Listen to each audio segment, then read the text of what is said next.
Live from downtown Vancouver at the Vancouver Film School campus, it's time for EP Live. Hey, welcome to EPN. My name is Victor Lucas, and you are watching the show that brings you the latest in everything cool. It is good to be back. We had a little pause on production on Wednesday. Our internet was down here in the cafe, but we figured everything out, and in fact, we've upgraded our internet a little bit, so the stream might even look a little bit better than it used to. You tell us. You let us know in the chat and the comments down below. We've got a packed show today, so we're going to jump right to it. We've got a couple of great guests that have Skyped in with us from England, Dax Ginn and Andy from What Boy Games. We're going to find out all about their latest title. It's called Trials of Fire very soon, but we've got a rundown to get to, and this one is going out to Vinny Vega, who said, I can't believe I haven't found this channel yet. I've been a fan since back in the G4 days. You guys are the best. Absolutely love the great content you are making. Keep it up. Cheers. Thank you so much, Vinny Vega. Let's get started with your rundown. The story actually broke last week, but we just have to talk about it because Square Enix is joining forces with Sony Pictures Television for a live-action Final Fantasy TV series. It will take place inside the same world as the MMO Final Fantasy XIV and include a mix of new characters and returning faces from the game, although it's unclear if the show will explore any of the same story threads. There have already been countless animated adaptations of Final Fantasy, including the 2001 theatrical film produced by Sony, but the new TV series will be the first ever live-action interpretation of the franchise.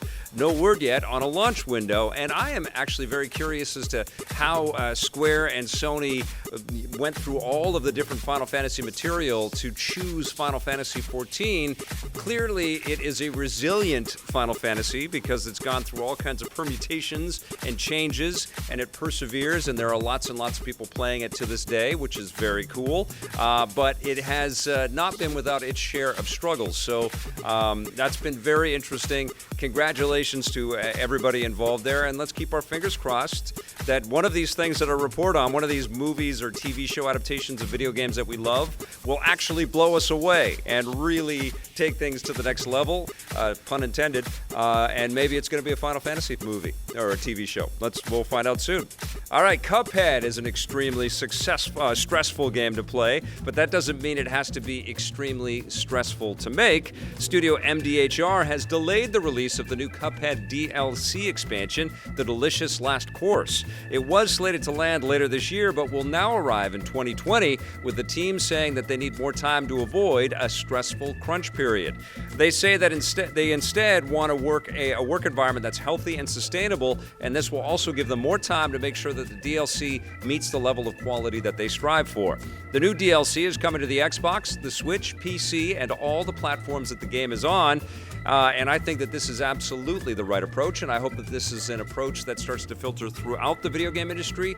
And as we start to become a lot more cognizant and a lot more aware of the transparency that each of these studios is trying to foster for us, I think one of the messages that they should strive to deliver to us as well is that they are taking care of their employees and they're considering how their people are working and how hard they're working, and they're trying to kind of, figure out a work-life balance for everybody. Everybody wants to create amazing things, and I think when you're in the arts, you sometimes, you put your health aside because you just want to deliver something fantastic, and that's commendable, but years and years and years of that will take its toll on any human being out there. So I think this is fantastic news, and I wish everybody at Studio MDHR the best. I think that their story is incredible. I think Cuphead is an amazing launch title that really helped to define them as something very special and precious and worth preserving, and these are the steps that you take to do that, which is great. So we can wait, right? We can wait. Those Cuphead levels are still incredibly hard to beat, and if they're not, crank up the difficulty a little bit. All right, now speaking of difficult games, a new cowboy game is riding into town a little earlier than you might have expected. Mimimi Games and THQ Nordic have announced that their upcoming turn-based cowboy game, Desperados III, will be getting a closed beta test next week. It kicks off Tuesday, July 9th on the PC and runs until Sunday, July 21st, with registrations open on the game's official website. Like the first two entries in the series, Desperados III is a turn-based strategy game set in the Old West, allowing players to control their own outlaw gang. The final version will hit the PC as well as the Xbox One and the PS4 later this year. Now, this was a game that got nominated for Best Strategy Game as part of the E3 Critics Awards at E3. I got hands-on time with this title at pre-E3, and I freaking loved it. And I know that a lot of the other journalists that were there for that were also enamored with this title because it's so unique, it's so fresh. Yes, it has number 3 in the title, so this is a franchise that's been around for a little while, but Desperados is a top-down, isometric kind of viewpoint on a cowboy game. Then you have to be smart with where you're moving your characters around. You have to do a lot of flanking around bad guys. You have, a set number of skills and a set number of moves that you can pull off within time constraints.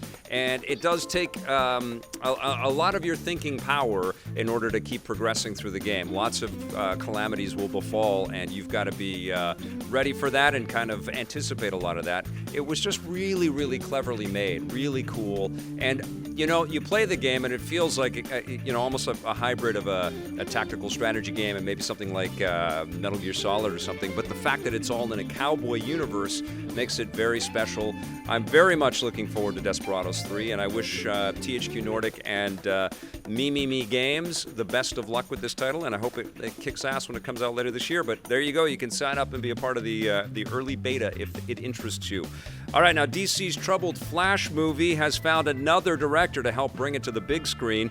It director Andy Muschietti is the latest filmmaker to come aboard the stumbling superhero project.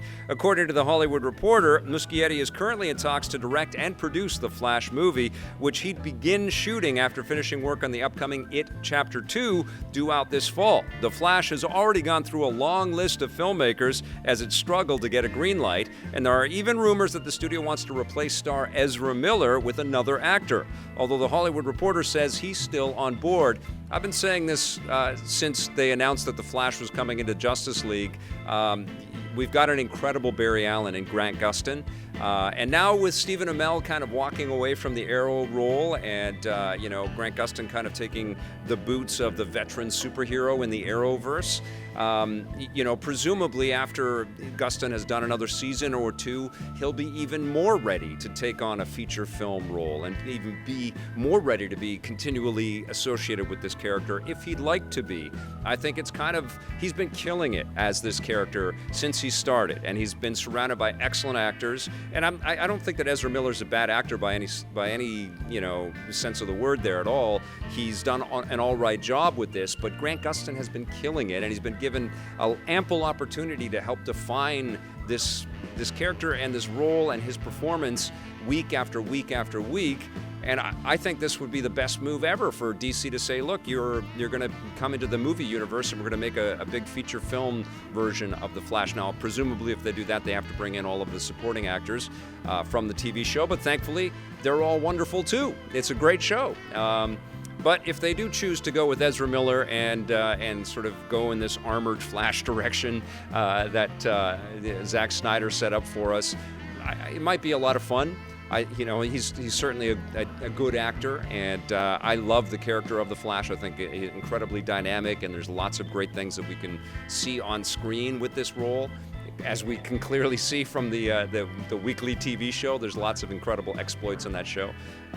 So I just want to see it get made, but I want it to be awesome. I want it to be at least as good as what we saw out of Shazam and Wonder Woman and Aquaman. I think DC is starting to kind of transition and go into some interesting new space here. So hopefully this Flash movie comes together, and it comes together well.